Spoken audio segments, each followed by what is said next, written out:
খুব তাড়াহুড়ার সময় হাঁপাতে হাঁপাতে, আরে কাকা, আরে আরে কাকা, উঠুন উঠুন উঠুন উঠুন, তাড়াতাড়ি তাড়াতাড়ি উঠুন, তাড়াতাড়ি উঠুন, তাড়াতাড়ি উঠুন। আরে দাদা ভিতরে ঢুকুন না, দৌড় দাদা, ও দাদা ভিতরে ঢুকুন, ভিতরে ঢুকুন, ভিতরে ঢুকুন, ভিতরে ঢুকুন। আরে প্লিজ ভিতরে ঢুকুন না রে, ট্রেনটা ছাড়বে দাদা, তাড়াতাড়ি তাড়াতাড়ি করুন, তাড়াতাড়ি করুন। আরে ফোনে কথা পরে বলবেন, ও দাদা ফোনে পরে কথা বলবেন, আগে ঢুকুন ঢুকুন ঢুকুন ঢুকুন ভিতরে। আরে একজন মহিলা উঠতে চাইছে, তো ওনাকে সুযোগ দিতে হবে তো, ওনাকে ওঠার জন্য। ও দিদি, আপনি তো লেডিস কম্পার্টমেন্টে যেতে পারছেন না, তবুও আপনি ট্রেনের পিছনে পিছনে দৌড়াচ্ছেন। আরে ওনাকে উঠতে দিন, ওনাকে উঠতে দিন, নয়তো ট্রেনটা মিস হয়ে যাবে, একটা বিপদ ঘটে যাবে। আরে দাদা কী করছেন, এত ঠেলাঠেলি কেন করছেন? মহিলাটি কাকতি মিনতি করে কেঁদে কেঁদে প্রায় কেঁদে কেঁদে বলছে, প্লিজ দাদা, প্লিজ প্লিজ আমাকে উঠতে দিন না, এই ট্রেনটা মিস হয়ে গেলে আমার জীবনের ভীষণ সমস্যা হয়ে যাবে। আমার ছোটো ছোটো বাচ্চারা ঘরে বসে আছে, ওরা না খেয়ে বসে আছে, আমাকে এই ট্রেনটা মিস করলে অনেক রাত হয়ে যাবে আমার বাড়ি যেতে, তাই জন্য আমি ফিরতে পারবো না যদি এই ট্রেন মিস করি। আমি হাত জোর করে বলছি, দাদা আমাকে উঠতে দিন, আমাকে উঠতে দিন প্লিজ, কিন্তু ট্রেন চলতে শুরু করেছে, আমাকে উঠতে দিন প্লিজ দাদা, প্লিজ।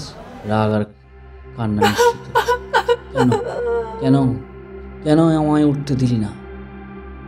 আমি কি অপরাধ করেছি শুধু এই জন্য যে আমি লেডিস কম্পার্টমেন্টে উঠিনি, আমি লেডিস কম্পার্টমেন্টের জায়গা পাইনি? নাকি এই জন্য যে আমি জেন্টস কম্পার্টমেন্টে উঠতে এসেছি? বারবার বললাম, বারবার শতবার হাত জোর করে তোদের কাছে রিকোয়েস্ট করেছি, কাঁদলামও পর্যন্ত, ট্রেনে উঠতে দিলি না। তোর প্রতিটা শ্বাসে আমার অভিশাপ বাজবে, প্রতিটা রাতে আমার কান্নার শব্দ শুনবি, আর সারা দুনিয়া থেকে মুক্তি পাবি না তুই। Hello everyone, welcome to Pretojon. প্রেতজনের 13 নম্বর এপিসোডে আপনাদের স্বাগত জানাচ্ছি। সেদিন মহিলাটির ট্রেন মিস হয়ে গেছিল, কিন্তু শুধু ট্রেন নয়, তার জীবনের অনেক কিছু মিস হয়ে গেছিল। কি হারিয়েছে সে? কেন এই রাগ, কেন এই অভিশাপ?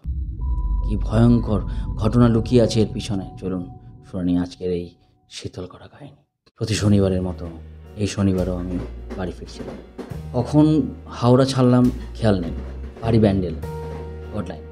ঘড়ির দিকে তাকিয়ে দেখি রাত 9:30, শীতকাল ভরা রাত। ট্রেনের কম্পার্টমেন্টের মানুষ নামগন্ধ নেই বললেই চলে।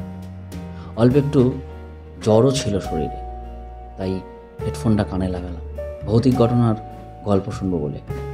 কিন্তু হঠাৎ মনে হলো আমার পিছনে ভীষণ হট্টগোল হচ্ছে, যেন অনেক মানুষের ভিড়ের মতো শব্দ।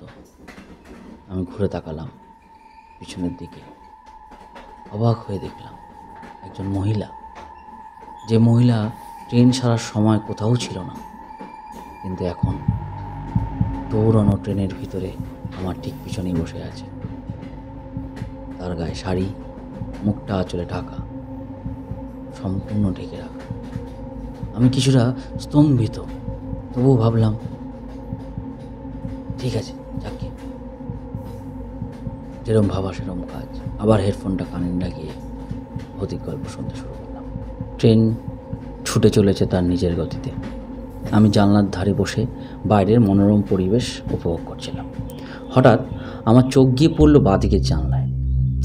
ওই যে সেই মহিলাটা জানলার দিকে মুখ করে বসে আছে, যে মহিলাটাকে কিছুক্ষণ আগে পিছনে দেখলাম।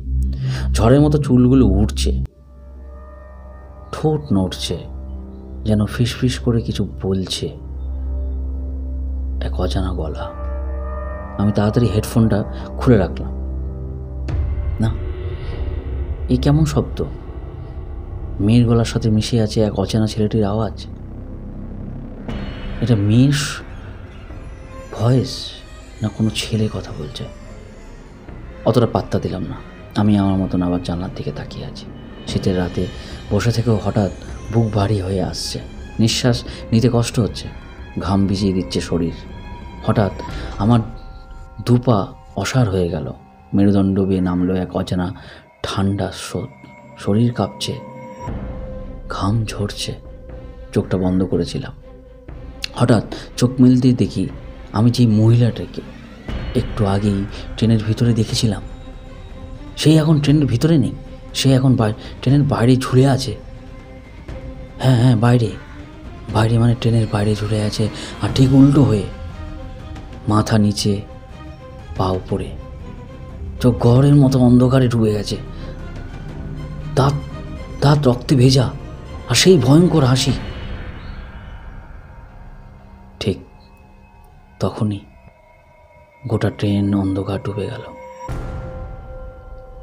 আলো নিভে গেল, ফ্যান বন্ধ হয়ে গেল, চারপাশে শুধু এক শীতল নিস্তব্ধতা, আর জানলার বাইরে সেই উল্টো মুখটা এখনো আমার দিকে তাকিয়ে হেসেই চলেছে। কিছুক্ষণের জন্য সব নিস্তব্ধ হয়ে গেল।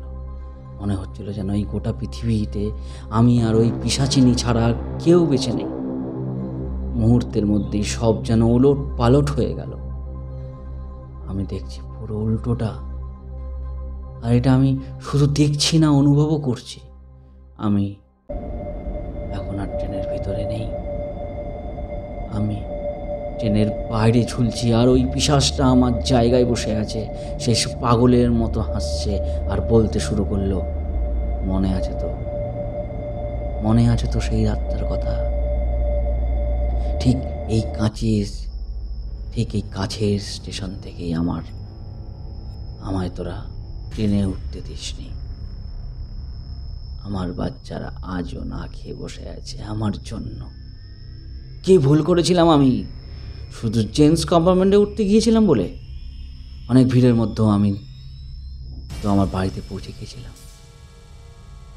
অনেক দিন এরকম হয়েছিল, এরকম ভিড় ট্রেনে আমি উঠে আমি বাড়িতে ভালো মতন পৌঁছেছি। তখন তো কারোর কোনো অসুবিধা হয়নি, কিন্তু তুই শালা শয়তান, তোকে তো দৌড়াতে ট্রেনে উঠতে হয়েছিল। আর সেই গাড়ির কামরায় সারি স্লিপ করে আমার চিরদিনের মতন টেনে নেয় এই চলন্তময় বিশাল লোহার রাক্ষসটা। টেনে নিয়েছিল সেদিন, টেনে নিয়েছিল শুধু এক মায়ের আর্তনাদ নয়, সন্তানদেরও। সেদিন যদি তুই আমায় ঠেলে না সরাতিস, তাহলে আমি আজ বেঁচে থাকতাম, অনাথ হতো না আমার বাচ্চারা। আজ তোকে আমি এমন অবস্থায় ফেলে দেব, তুই বেঁচে থাকবি, কিন্তু তোকে দেখে সকলে করুণা করবে, করুণা। না উপার্জন করতে পারবি, না তোর পরিবারকে খাওয়াতে পারবি। এরপরই ঝপ করে পড়ার শব্দ, মানুষের কোলাহল, আর তারপর আমার চোখ খুলল এক সরকারি হাসপাতালে। ডাক্তারবাবু রাউন্ডে এসে বললেন, আই এম সরি, আপনার পা দুটো আমরা বাঁচাতে পারলাম না ঠিকই। আসলে আপনারও বেঁচে থাকার কথা ছিল না, কিন্তু আপনাকে আমরা বাঁচাতে পেরেছি। এভাবেই বিক্রমের সঙ্গে ঘটে যাওয়া এক মর্মান্তিক ঘটনা, যেখানে আজও সে বেঁচে আছে, না বেঁচে থাকার পৃথিবীতে।